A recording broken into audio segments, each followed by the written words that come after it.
¿Hay un tiempo límite para dejar de entrar en un ERTE, en un expediente de regulación de empleo temporal, o se levanta el ERTE acabado el estado de alarma? Bueno, vamos a ver. La respuesta es la siguiente. Hay dos tipos de ERTE. El ERTE más común, el que más se está dando, que es el ERTE de fuerza mayor, derivado de, de la crisis sanitaria del COVID-19, que ha hecho que muchísimas empresas tengan que encerrar y, obviamente, suspender los contratos a través de un ERTE a los trabajadores.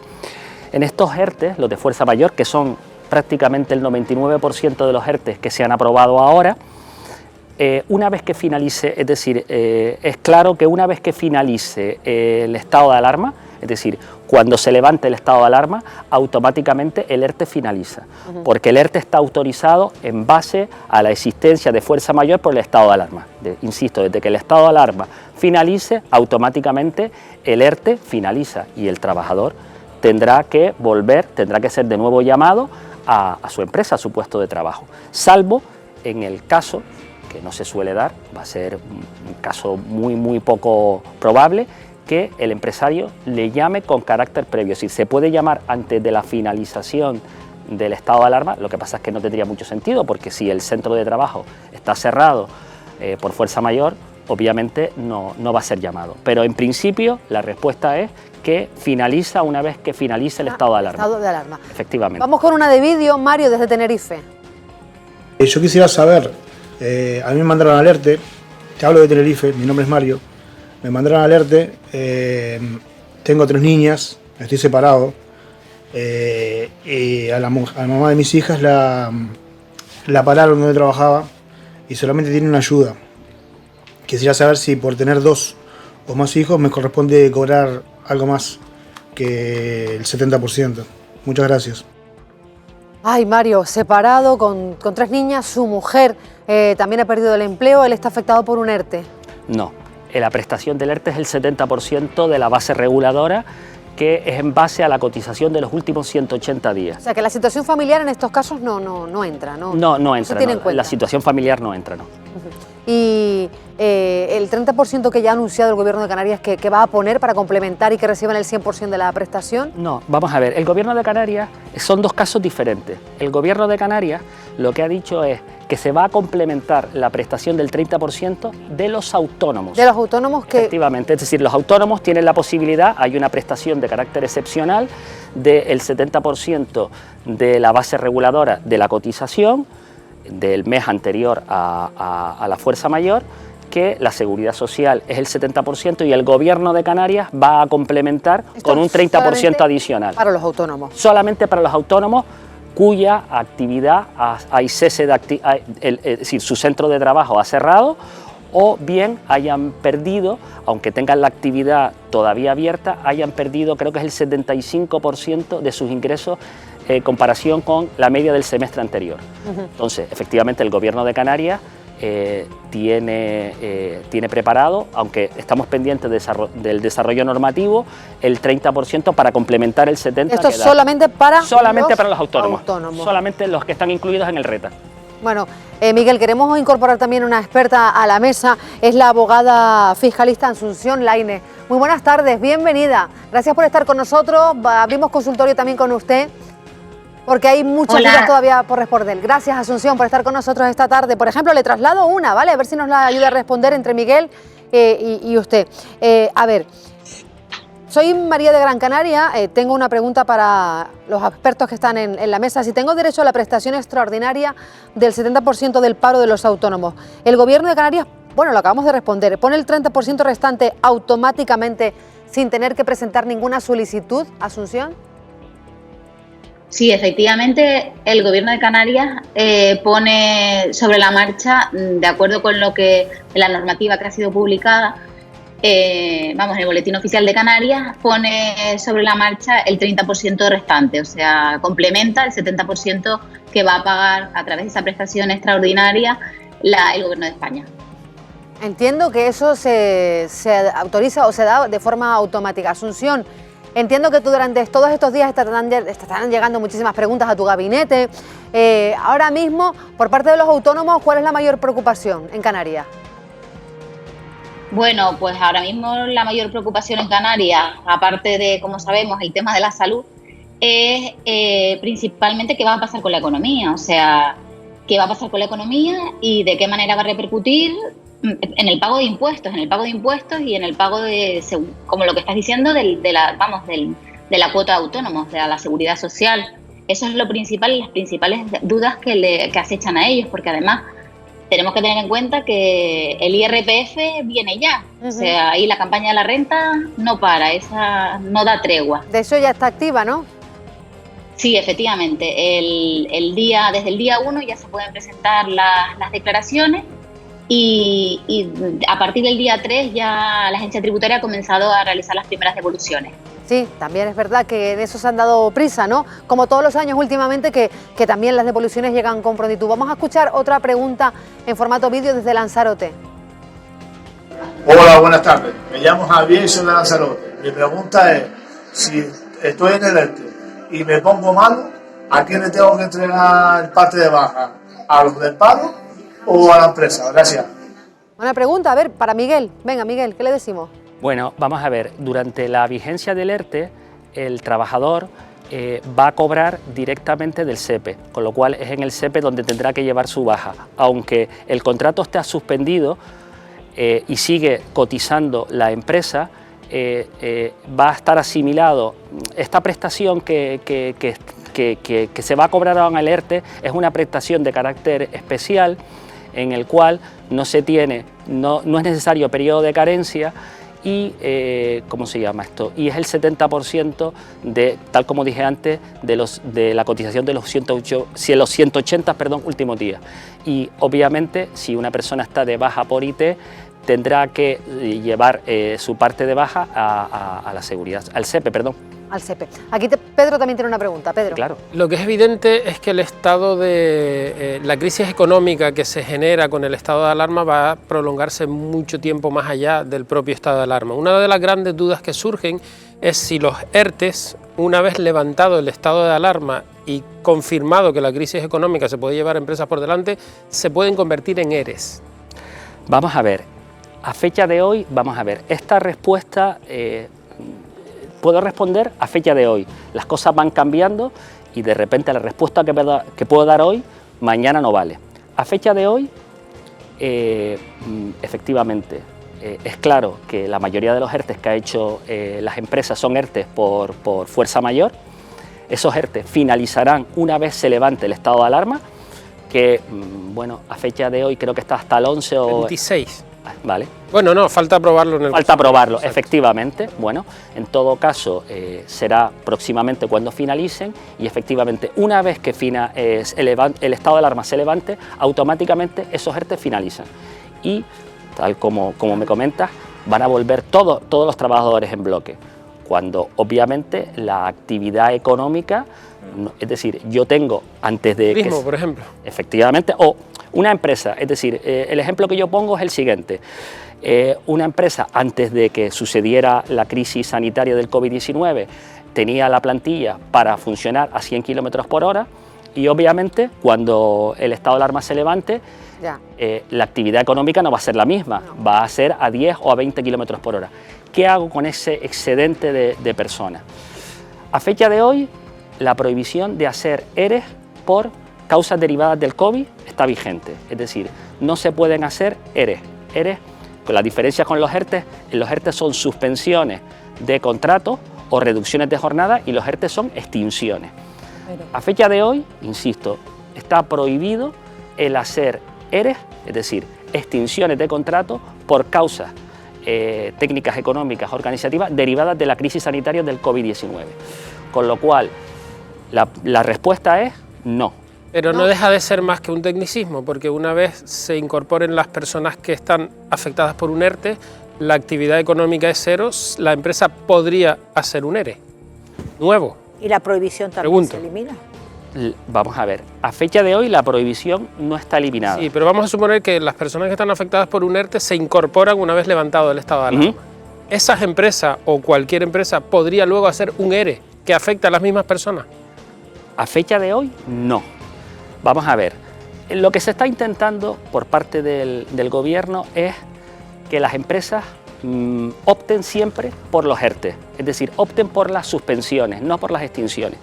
Yo presupongo que, obviamente, la pregunta tuya es clara y además es un hecho incuestionable, que la actividad económica no se va a... Por ejemplo, en los hoteles, ¿no? Efectivamente, en los hoteles, las reservas, pues obviamente van a ser muy pocas, pues lo que se va a intentar, entiendo yo, esto es un futurible que lo desconozco, ¿no? Insisto, a fecha de hoy, hacer ERES está prohibido. Insisto, hacer ERES por causa de la crisis sanitaria del COVID-19. Perfecto, yo creo que eso ha quedado aclarado. Vamos con otra más de vídeo de Juan José de Gran Canaria. Hola, buenas tardes. Mi pregunta va dirigida a saber si se va a tomar alguna medida de moratoria con los créditos personales. Si se van a poder paralizar o algo, ya que las entidades financieras no proporcionan, o al menos dicen que no disponen de ningún tipo de información. Si se sabe algo sobre los créditos personales. Muchas gracias. Bueno, yo creo que esta pregunta, Asunción, ¿qué le respondemos a este vecino de Gran Canaria? Bueno, que en principio los créditos personales sobre los créditos personales no se ha regulado nada. Como sabemos, existe la moratoria hipotecaria, pero de momento con los créditos personales no sabemos nada, porque además el problema de todo esto es que como casi todo va detrás, el Estado va avalando casi toda esta serie de créditos que se prestan a tipos muy bajos. Sí. El problema es que luego hay que ver de dónde se saca el dinero, porque es verdad que hay que prestar ayuda, sobre todo a toda esa gente que lo está pasando francamente mal, pero luego está la contra, que hay que ver de dónde se saca el dinero, porque al final terminaremos poniendo el dinero todos nosotros. Eso es un dato muy importante a tener en cuenta. Asunción, otra. Pedro desde Tenerife dice que es un pequeño empresario y te pregunta que qué impuestos podría derivar a aplazar durante el año, porque además tiene encima deuda, tiene mucho dinero en la calle que no ha cobrado. Pues en principio, ahora mismo los impuestos que se pueden aplazar son las autoliquidaciones que vencen ahora el día 20 de abril, las autoliquidaciones estatales, todo lo que son todas las retenciones y el modelo 130 de pago fraccionado, todos esos se pueden aplazar hasta un periodo de 6 meses. Dentro de los 3 primeros meses, sin intereses de demora. A partir de los 3 primeros meses ya empezarán a correr los intereses de demora. Eso por el lado de lo que son los impuestos estatales. En relación con el IJIC en Canarias, se ha regulado y se ha aprobado una orden que nos permite aplazar la presentación trimestral y el pago del primer trimestre del IJIC al día 1 de junio. Eso es de lo más importante. Del resto, no hay ninguna otra novedad. Para empresarios, lo principalmente son estos impuestos de los que te estoy hablando. Y otra más de Juan desde La Palma, dice que ha pedido un crédito ICO, que el Estado avala con un 80%, que él avala el otro 20% restante. Si no lo puede pagar, ¿el Estado tiene derecho, por ejemplo, a quitarle alguna propiedad, su casa, aunque él pague el 80%? Vamos a ver, eso depende de las condiciones con las que se haya firmado ese préstamo. Efectivamente, si se ha avalado personalmente, pues responderá todo el patrimonio de la persona que avala. Efectivamente debe ser así, pero depende de los requisitos de cada uno de esos préstamos. Pero sí, exactamente, si a la hora de recibir un préstamo hemos avalado personalmente, responderemos con todo el patrimonio. Otra más, por ejemplo, Ramón desde Gran Canaria dice para Miguel: quisiera preguntar al abogado sobre el ERTE. A mí me han comunicado el ERTE por escrito el día 16 de marzo y el 2 de abril me lo confirmaron. ¿Cuándo podré recibir la prestación por desempleo? Esa es la pregunta, yo creo, bueno, efectivamente, del millón ahora mismo. La pregunta del millón. Bueno, vamos a ver, es la propia empresa, es decir, con anterioridad a esta situación anómala derivado de la crisis sanitaria, era tan sencillo como que la empresa enviaba el certificado con las cotizaciones de los 180 últimos días y el propio trabajador pedía cita previa en el SEPE y arreglaba la prestación. En este momento, debido a la saturación del SEPE, a la imposibilidad de desplazarse, etcétera, etcétera, se ha derivado en la empresa la obligación de mandar directamente a la Seguridad Social y al SEPE la cuenta corriente del trabajador, con lo cual esta persona que ha que ha hecho la pregunta, supongo que la empresa le habrá pedido su cuenta datos, corriente, ¿no? habrá pedido también su email y le habrá pedido su número de teléfono. Para agilizar trámites. Efectivamente, ¿no? Y ya se pondrá en contacto el Servicio Estatal de Empleo con el trabajador para, ¿cómo se llama esto?, comunicarle la prestación. Es decir, no tiene que hacer nada. Es la empresa la que tiene la obligación de comunicar los datos directamente al SEPE. O sea, que puede ser que sí o que no, que cobre la prestación por desempleo No, el 10 de abril o tenga que esperar al próximo. Tendrá que esperar, de todas maneras, la empresa tiene obligación de presentar esta documentación de la que he hablado en el plazo de 5 días desde el momento en el cual presentó el ERTE, es decir, a partir del momento en el cual solicita el acogerse al ERTE, la empresa tiene obligación en los siguientes 5 días, y además si no será sancionada, de comunicar al SEPE todos estos datos de la cuenta corriente. Pero Miguel, pero se han presentado tantos ERTE por tantas empresas en estos momentos que a lo mejor es difícil que salgan todos y que se aprueben todos para que esas prestaciones lleguen lo antes posible o puedan cobrarse el 10 de abril. Efectivamente. Vamos a dar la bienvenida a que se incorpora otro analista de este programa. Pepe Moreno, muy buenas tardes. Bienvenido. ¿Cómo estamos? Pepe, saludos a todos los que están en la mesa y a los telespectadores de la televisión canaria.